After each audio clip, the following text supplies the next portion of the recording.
Evangelho de João, capítulo 1, os versículos 35 a 51.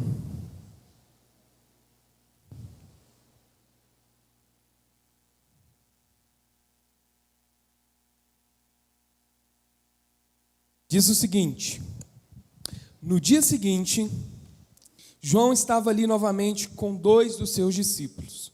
Quando viu Jesus passando, disse: Vejam, é o Cordeiro de Deus. Ouvindo-o dizer isso, os 2 discípulos seguiram Jesus. Voltando-se e vendo Jesus que os 2 o seguiam, perguntou-lhes: O que vocês querem?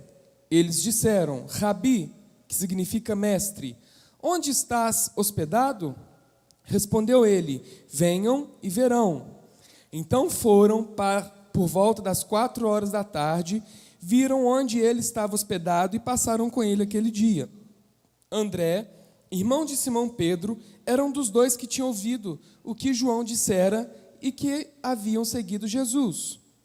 O primeiro que ele encontrou foi Simão, seu irmão, e lhe disse: Achamos o Messias, isto é, o Cristo. E o levou a Jesus. Jesus olhou para ele e disse: Você é Simão, filho de João, será chamado Cefas, que traduzido é Pedro. No dia seguinte, Jesus decidiu partir para a Galiléia, quando encontrou Filipe e disse-lhe: Siga-me. Filipe, como André e Pedro, era da cidade de Betsaida. Filipe encontrou Natanael e lhe disse: Achamos aquele sobre quem Moisés escreveu na lei, e a respeito de quem os profetas também escreveram, Jesus de Nazaré, filho de José. Perguntou Natanael: Nazaré? Pode vir alguma coisa boa de lá? Disse Filipe: Venha e veja. Ao ver Natanael se aproximando, disse Jesus: Aí está o verdadeiro israelita, em quem não há falsidade.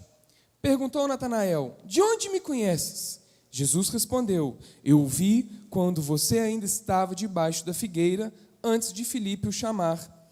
Então Natanael declarou: Mestre, tu és o Filho de Deus, tu és o Rei de Israel. Jesus disse: Você crê porque eu disse que o vi debaixo da figueira? Você verá coisas maiores do que essa. E então acrescentou: Digo a verdade, vocês verão o céu aberto e os anjos de Deus subindo e descendo sobre o Filho do Homem. Até aqui, Senhor, nós te agradecemos por essa noite. Continua falando conosco através da Tua palavra, Pai. Abra nossos ouvidos, abra nosso entendimento, que o nosso coração seja como terra fértil nessa noite, ó Deus. Em nome de Jesus, amém e amém. Pode se assentar. Aí no começo do texto que nós lemos, existe uma declaração de João Batista. Aqui era João Batista, não era João que escreveu, o Evangelho de João. Aqui quem estava com seus 2 discípulos era João Batista. João Batista estava ali com 2 dos homens que acompanhavam ele. Um deles está declarado aí que era André. O outro, os teólogos afirmam que era o João que escreveu o Evangelho de João. Então, João Batista estava ali com seus discípulos, com esses homens que caminhavam com ele, e ele faz uma declaração. O que ele fala? Vejam. O que ele diz? É o Cordeiro de Deus, que tira o pecado do mundo. Ele aponta para Jesus e declara que Jesus era o Cordeiro de Deus. Quando nós vemos na Bíblia Cordeiro, nós vemos que no Antigo Testamento, o Cordeiro ele era usado para quê? Para sacrifício. De quê? Por quê? Para o quê? Cobrir os pecados. Então o Cordeiro, ele era sacrificado, era feito um holocausto dele, para cobrir os pecados. Por exemplo, o Wellington tinha pecado. E aí o Wellington providenciava um cordeiro, sacrificava o cordeiro para cobrir os pecados dele. Somente cobrir. Então era isso que era feito com o cordeiro. Só que o cordeiro que João Batista está dizendo aqui, é o cordeiro que tira o pecado do mundo. Aquele cordeiro do Antigo Testamento que era morto, ele apenas cobria os pecados. Isso está declarado lá em Hebreus, no capítulo 10, do 1 ao 4. Apenas cobria o pecado, não tirava o pecado. Mas aí vem Jesus, o cordeiro sacrificado por nós, e que tira todo o pecado, tira, aniquila de nós o pecado. E no Antigo Testamento, o cordeiro já fazia, quando falava-se do cordeiro, por exemplo, lá em Êxodo fala do cordeiro pascal. Quem era o cordeiro pascal? Já era o Messias que viria, que é Jesus. Lá em Isaías 53 fala sobre o cordeiro sacrificial. Quem que era esse cordeiro sacrificial? O Messias, o Cristo, Jesus. Então o Antigo Testamento sempre fazia referência a Jesus, mesmo antes dele nascer. E é isso que o João Batista declara aqui: eis o Cordeiro de Deus que tira o pecado do mundo. E aqueles 2 discípulos de João Batista que estavam ali, ficaram impactados com essa palavra, porque o cordeiro que era sacrificado ali, que o Wellington sacrificava, só cobria o pecado. E de repente João Batista declara que aquele homem era o cordeiro que tirava o pecado do mundo. E aqueles 2 homens que estavam seguindo João Batista, nessa passagem que nós lemos, declara que eles começaram a seguir Jesus. Eles foram atrás de Jesus, perguntaram onde que Jesus ia estar, perguntaram: Jesus, para onde que você vai? Nós queremos ir junto, nós queremos estar com o Senhor. Jesus fala: então venha que vocês vão ver onde eu vou estar. E eles começaram então a seguir Jesus, com desejo no coração. Eles encontraram Jesus, eles encontraram aquele Cordeiro de Deus que tira o pecado do mundo, e eles sentiram o desejo de segui-lo, E eles passaram aquele dia com ele. Como eu disse, um desses discípulos era André. Era André, que era irmão de Simão Pedro.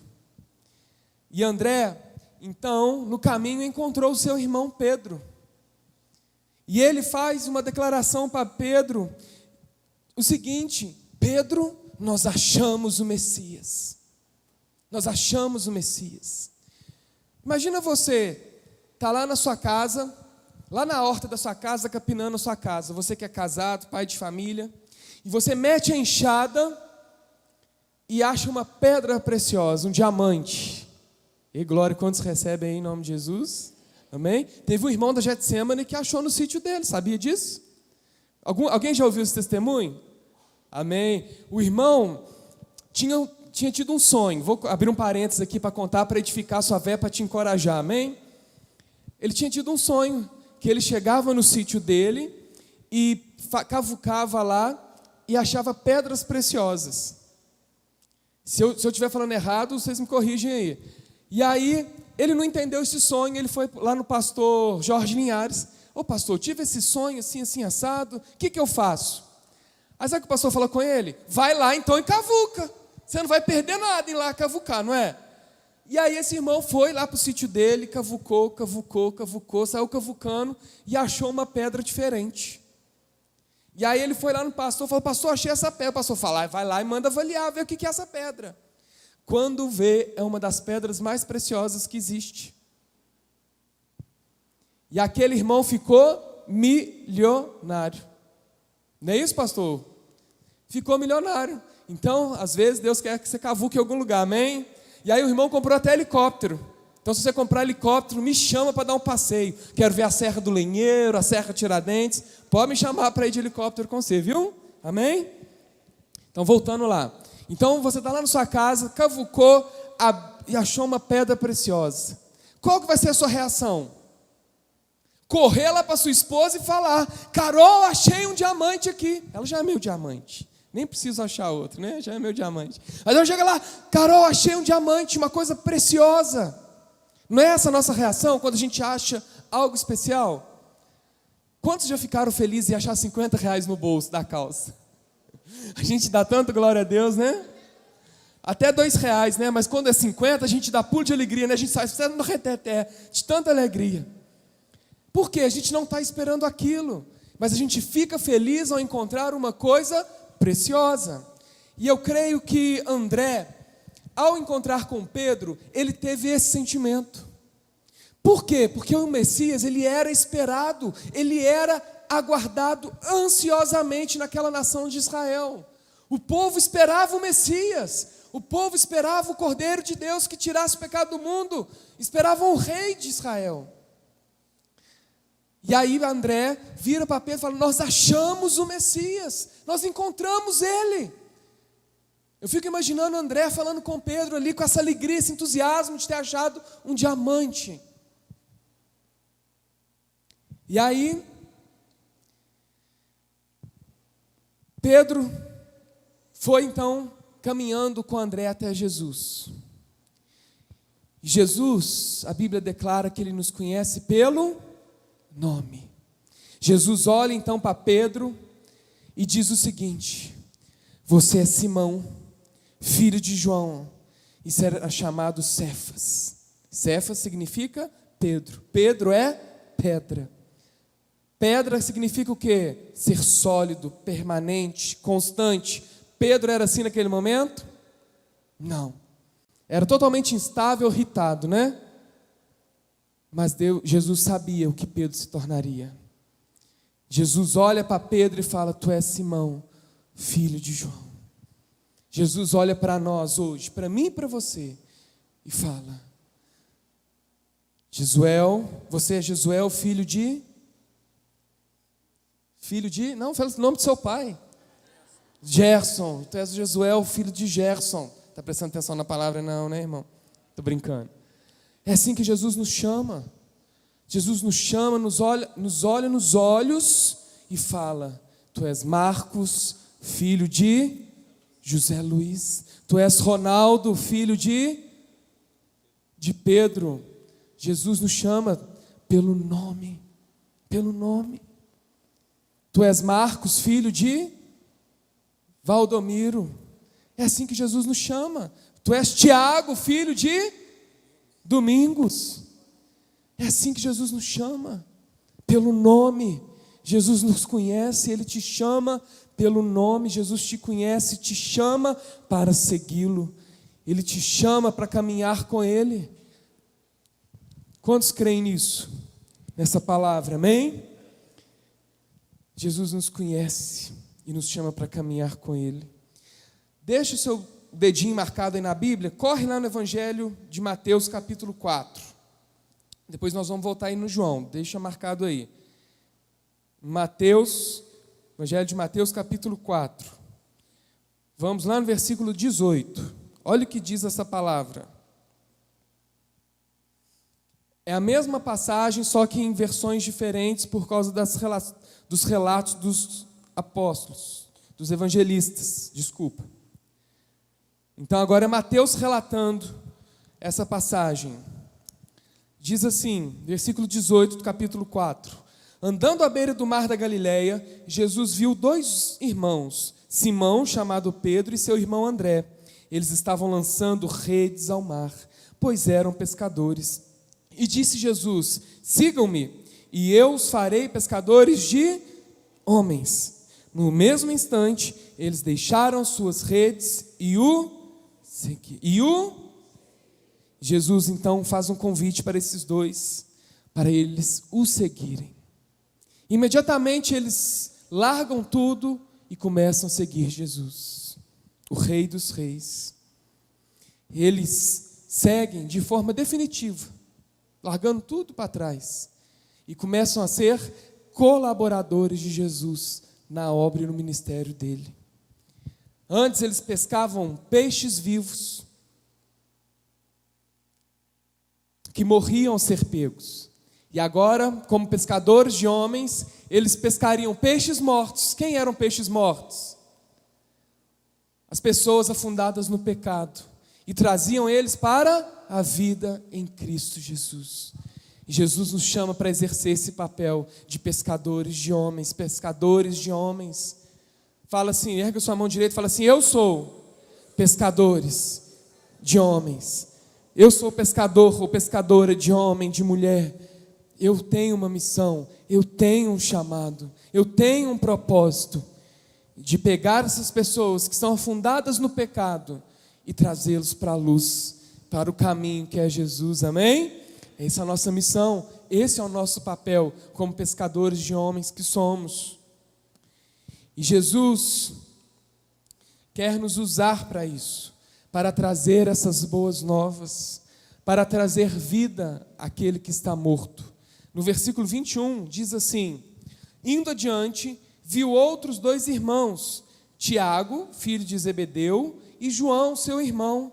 Eles estavam num barco com seu pai Zebedeu, preparando as suas redes. Jesus os chamou, e eles, deixando imediatamente o seu barco e o seu pai, e o seguiram.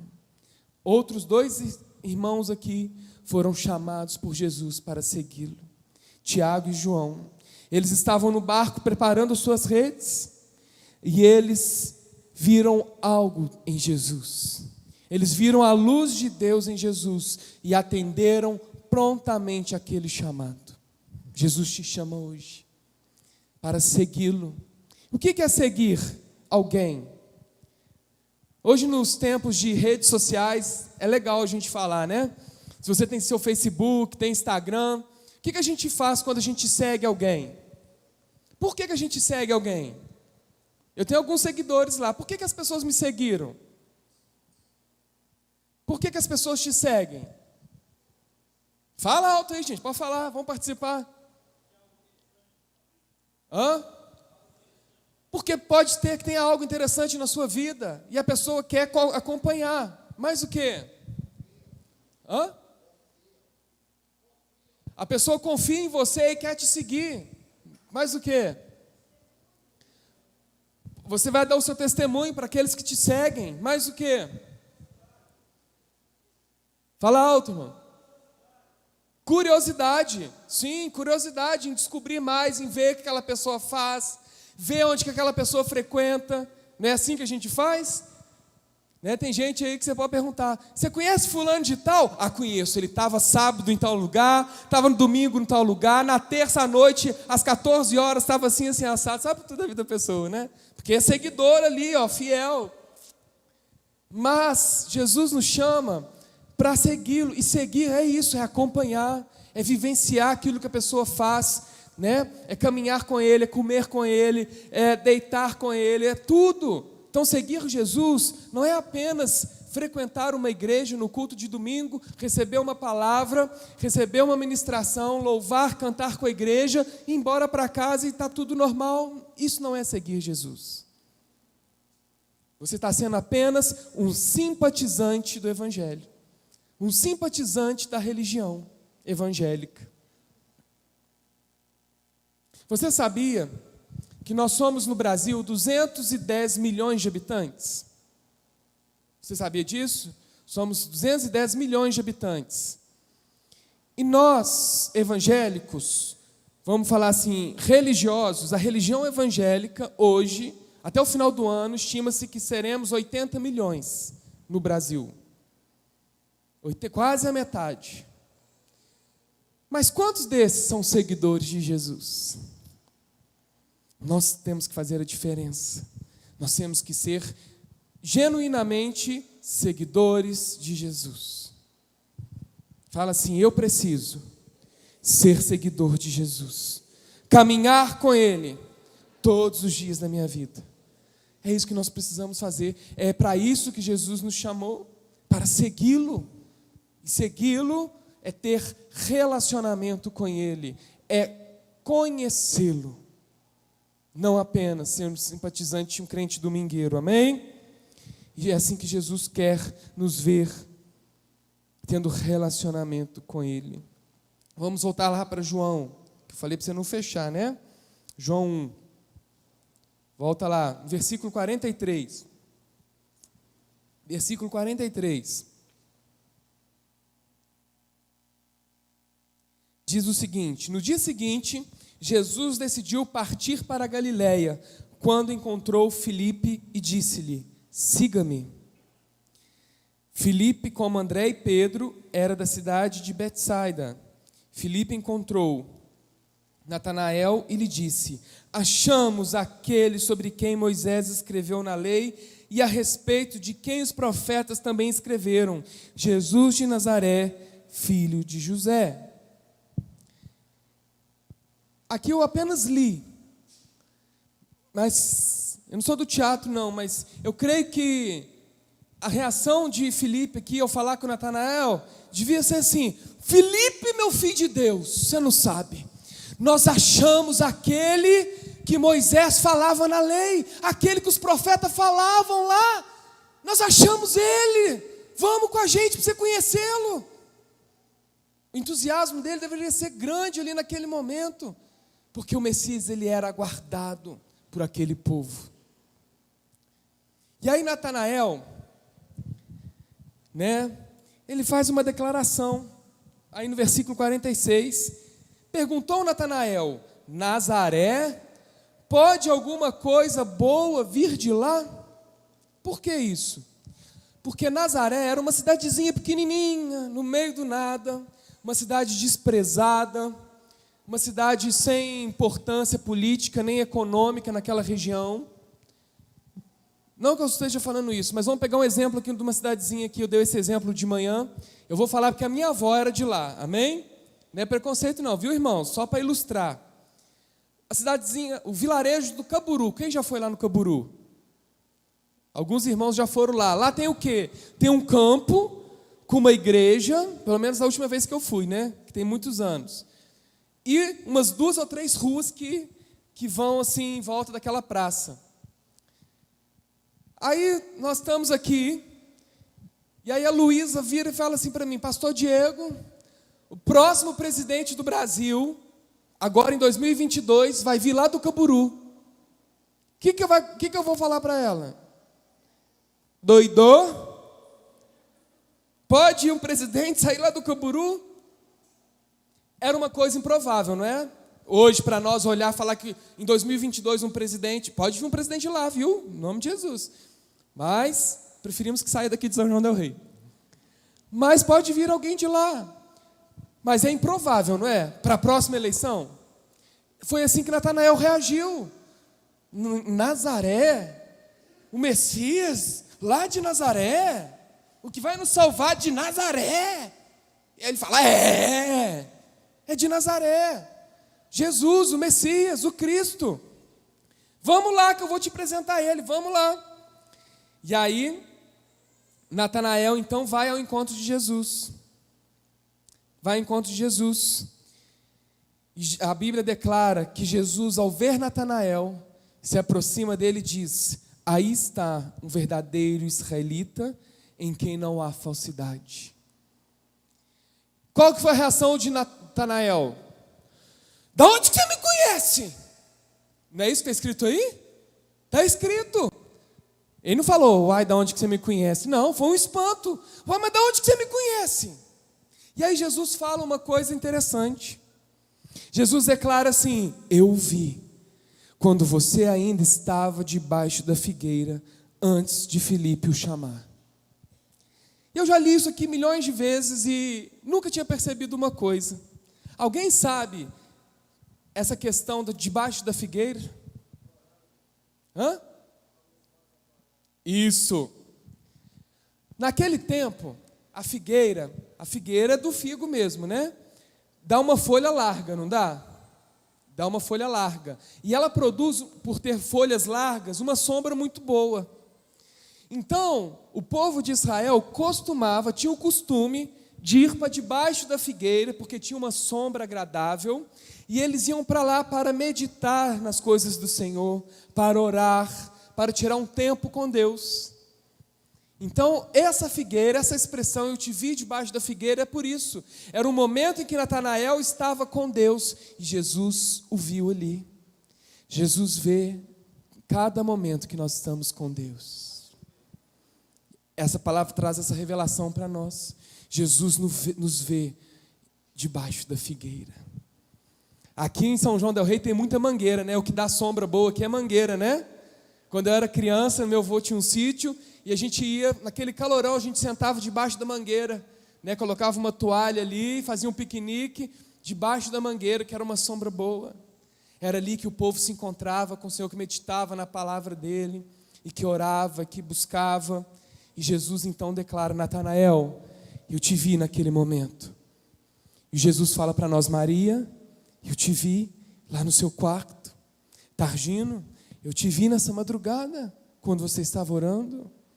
Ronaldo, eu te vi na varanda da sua casa, quando você estava clamando. É assim que Jesus faz para nós. Ele nos vê, Ele nos olha, Ele nos enxerga em cada momento. E Ele declara para você nessa noite: eu te vejo. O Senhor vê. De manhã eu citei uma canção aqui, né? Eu não sei o que Natanael estava fazendo. Se ele estava chorando, se ele estava louvando, meditando, mas eu sei que essa atitude dele atraiu o olhar de Jesus. E tem uma música que fala assim: quem chora pra Deus tem resposta. Quem conhece essa música? Não, vamos de novo. Quem chora pra Deus tem resposta, porque Deus não suporta ver a lágrima de um crente não agir. Oh, Deus se comove na hora e vem a vitória, e não há no mundo quem possa impedir. Então, quando você se comove, quando você chora, se quebranta diante do Senhor, os olhos do Senhor se dirigem a você. Os olhos de misericórdia do Senhor se dirigem a cada um de nós, quando nós encontramos esse momento de busca ao Senhor, amém? Por isso que a palavra declara: quando você for orar, feche a porta do seu quarto e busque o Senhor no secreto, porque os olhos do Senhor se dirigem a nós nesse lugar secreto. Não adianta você querer se esconder, não adianta. Tem uma outra música muito bonita que eu gosto muito, que fala assim: ainda que eu corra de ti, ainda que eu tente me esconder, a tua mão vai me guiar, Senhor, me proteger. Ainda que eu corra da tua presença, eu sei que não há melhor lugar para estar. Essa música é linda, né? É da Carol. Porque não adianta nós corrermos, a mão do Senhor e os olhos do Senhor nos alcançam em todos os lugares que nós estivermos. Amém? Amém? Você crê nisso? Fala assim: eu creio que os olhos do Senhor estão atentos sobre mim. Amém? Os olhos do Senhor, eles estão atentos sobre nós. Estão atentos sobre nós. E sabe qual que foi a reação de Natanael ao ver que Jesus presenciou aquele momento dele debaixo da figueira? O que ele fez? Ele reconhece Jesus como Filho de Deus. Ele declara assim no versículo 49, olha aí. 49. Então Natanael declarou: Mestre, tu és o Filho de Deus, tu és o Rei de Israel. Natanael então vê que Jesus era o Filho de Deus verdadeiramente, porque Jesus o encontrou com seu olhar debaixo da figueira. Jesus nos encontra onde nós oramos a Deus, onde nós buscamos o Senhor. Os olhos de Jesus nos procuram e nos acham. Amém? Eu não sei qual é a sua aflição, qual é a sua angústia, eu não sei quanto tempo você ora, mas eu quero te dizer que você precisa desenvolver um relacionamento com o Senhor, momentos no seu dia em que você para tudo e busca o Senhor, e o adore, e os olhos dele estarão voltados para você, para o seu clamor, amém? Amém? Amém significa o quê? Assim seja, assim seja. E aí Jesus ainda continua: você crê porque eu disse que o vi debaixo da figueira? Ou seja, eu te mostrei, te dei um sinal de que eu estou com você, por isso que você crê em mim. Mas aí Jesus declara mais o quê? Você verá coisas maiores do que essa.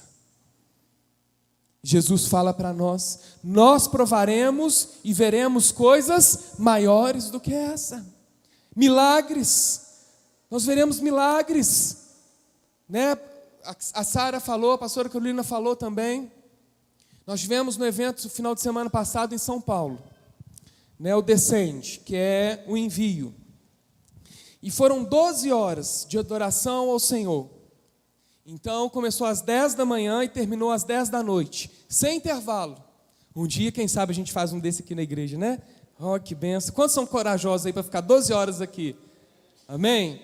Palavra, louvor e oração. Palavra, louvor e oração o dia inteiro. Nem intervalo para o almoço. A gente tinha que sair, comer e voltar correndo. E aí quando foi umas 9 horas da noite, depois daquele dia inteiro lá, debaixo do sol quente, tinha gente que virou até churrasco lá no estádio de futebol, de tão quente que estava. Aí, sobe um irmãozinho lá, um americano. Sabe aquelas pessoas que você não dá nada por elas? Quem foi lá? Quem foi lá que está aqui? Amém. Quando você viu, Sara, aquele irmão lá de dread não, como é que chama aquilo? É dread mesmo? Dread, de bermudinha e tal. Você pensou alguma coisa? Pode falar, confessa. E porque eu pensei, falei, gente, o que esse homem doido está fazendo lá em cima do palco? O homem de dread não parecia um leão. De tanto dread que ele tinha, assim, ó, era meio, cabelo meio laranjado, vinha aqui nele, ó. E de bermudinha, eu falei, misericórdia, esse povo do evento está doido, deixar um cara desse lá pregar. A gente julga, né? Eu estou confessando um pecado publicamente, viu, irmãos? Isso é um pecado meu, estou confessando porque eu sou limitado, sou um ser humano e eu tenho limitações. Eu sei que vocês são melhores do que eu, não pensariam isso. Amém? Aí eu olhei e aquele americano pegou o microfone e começou a orar, ministrando cura naquele lugar. E aí o tradutor que estava traduzindo, sabe quantas pessoas tinha nesse estádio? Eram 3 estádios, um do Morumbi, nós estávamos no estádio do Palmeiras, e tinha um outro estádio em Brasília, que era o estádio Mané Garrincha. E tudo acontecendo ao mesmo tempo. E aí nós estávamos no do Palmeiras. Nesse estádio tinha 55 mil pessoas, quase a população de São João. E aí, ao todo, eram 150 mil pessoas. E aí aquele irmão, com juba de leão, começa a ministrar cura. Eu falei, Senhor, esse irmão é ungido, hein? E aí começamos a observar e ele começou a declarar. E aí ele perguntou assim no estádio, tem alguém aqui que tem problema de surdez? Levante sua mão. E tradutor lá traduzindo, para o português, né? E aí, algumas pessoas levantaram as mãos. E nós estávamos na arquibancada, e umas 3 ou 4 fileiras para cima de nós, tinha um irmãozinho lá que levantou a mão. E aquele irmão falou assim, olha, vira para a pessoa que está perto de você e começa a orar por ela. E aí, meus irmãos, o estádio inteiro, você só via as mãos assim direcionadas, né, Sara? Não foi? Né, o Deise, Augusto, a gente via as mãos direcionadas para cada lugar. Em vários lugares do estádio, as pessoas estavam dirigindo as suas orações. E aí, ele parou de orar e começou a falar, você está ouvindo agora? Aconteceu um milagre na sua vida, levante a sua mão. E vários desses surdos levantaram as mãos, que foram curados naquele lugar.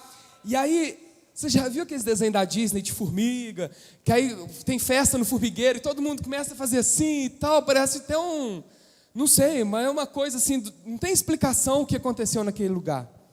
É igualzinho quando você chuta um formigueiro e começa a fazer assim, não é assim o formigueiro? Era assim que acontecia lá quando alguém levantava a mão que ia curar.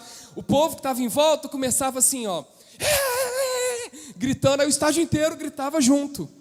E foi tremendo isso lá. E aí depois, esse irmão de juba de leão começou a falar assim, tem alguém aqui que é cego? Tem alguém aqui que é cego? Isso em inglês e o tradutor traduzindo. Eu falei, Jesus, que ousadia, né? Cego, né? A gente fica assim, né? Dá até um... Eu não sei você, mas quando eu vou orar para alguém que é cego, a barriga até dói.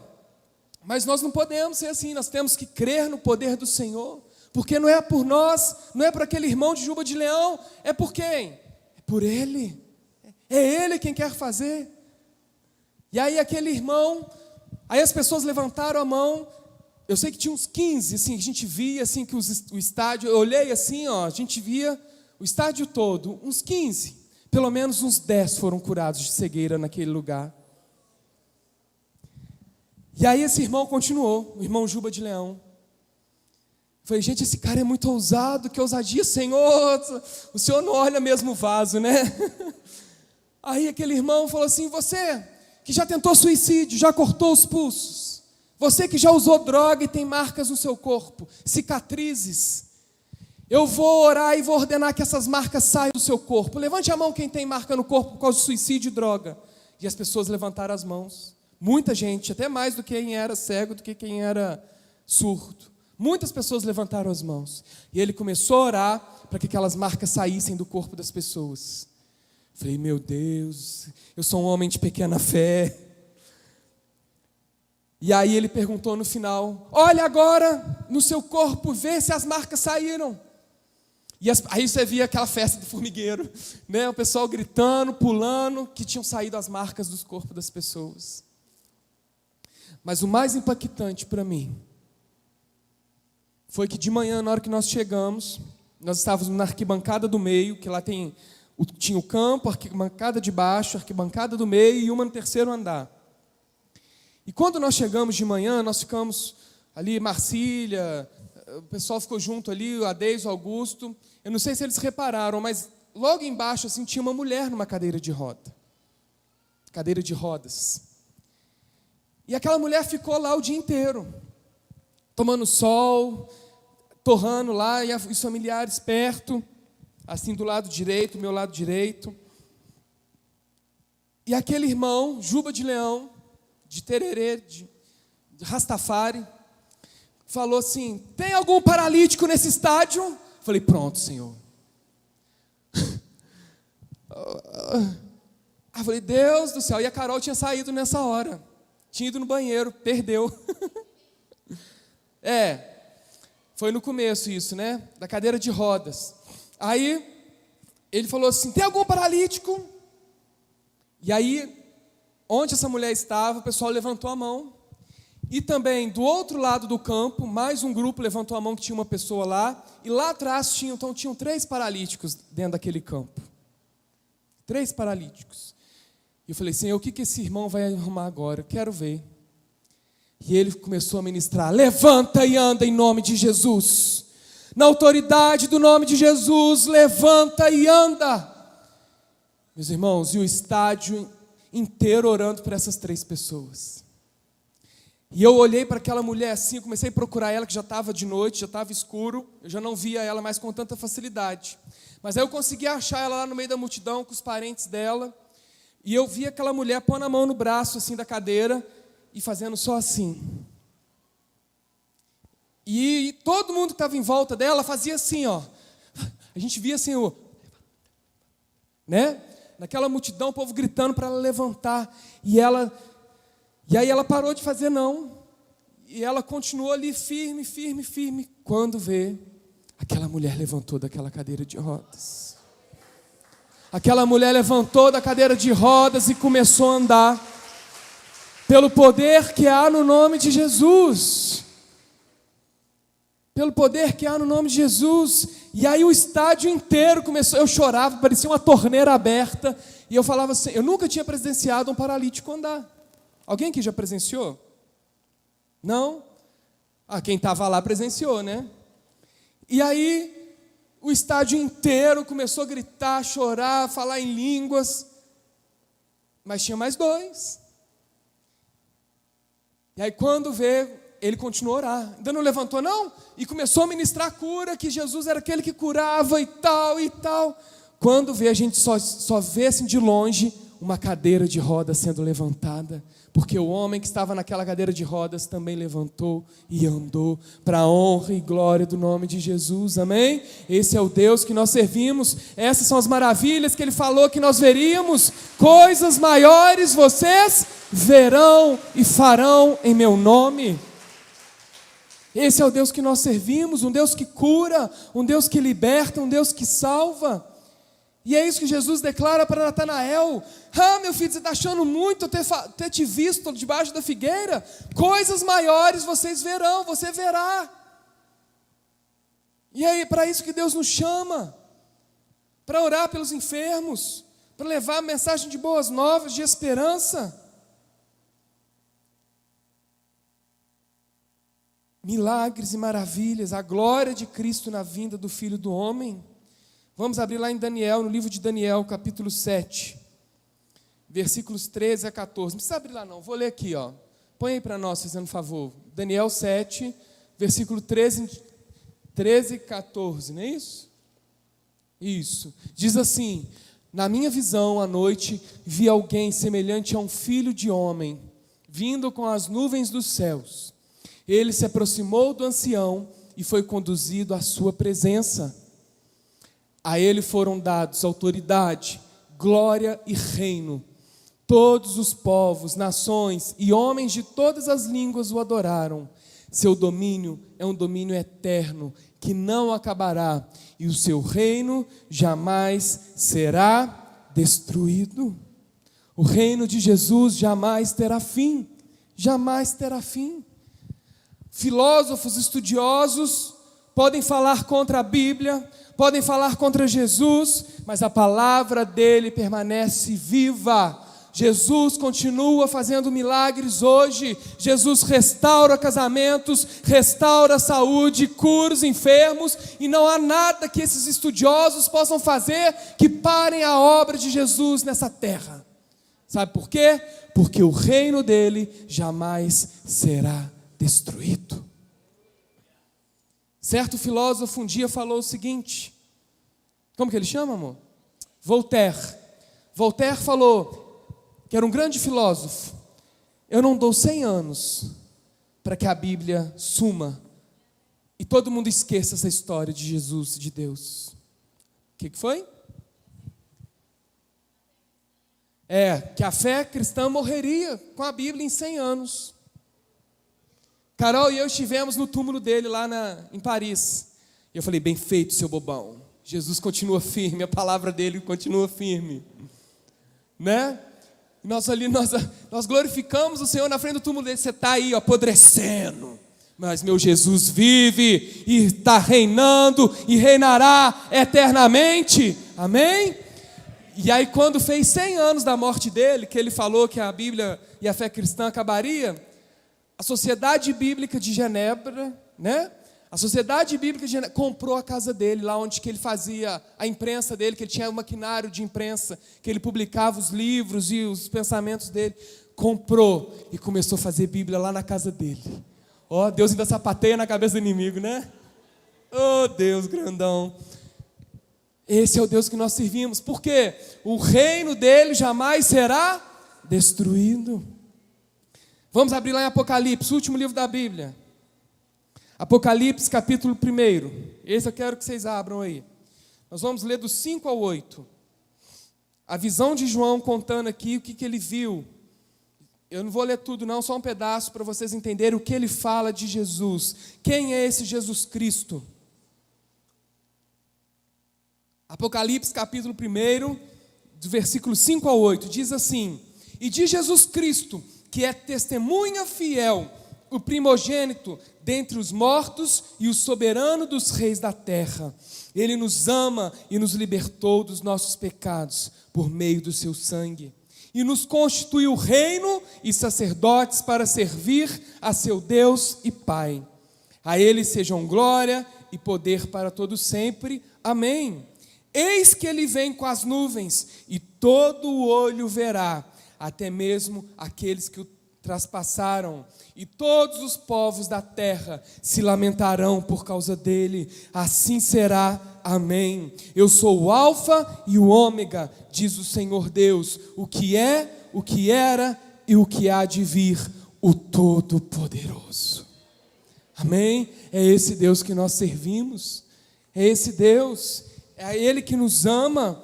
Jesus é o soberano dos reis da terra, assim que a Bíblia declara sobre Ele. Príncipe Charles, fichinha. Rainha Elizabeth, fichinha. Jesus está acima de todo rei da terra, de todos os reis da terra, de todo principado, de toda potestade, de tudo. Ele nos libertou dos nossos pecados através do seu sangue. Ele é o Cordeiro de Deus que tira os pecados do mundo. Ele nos constituiu reino e sacerdotes para servir ao seu Deus e Pai. A Ele sejam glória e poder para sempre. Amém? E a Bíblia declara que Ele vem e Ele virá sobre as nuvens para buscar a sua igreja, aqueles que entregaram sua vida a Ele, aqueles que o seguem, aqueles que são seus imitadores, aqueles que creem que o seu reino jamais terá fim. Quantos creem nessa palavra? Amém? Fica de pé em nome de Jesus.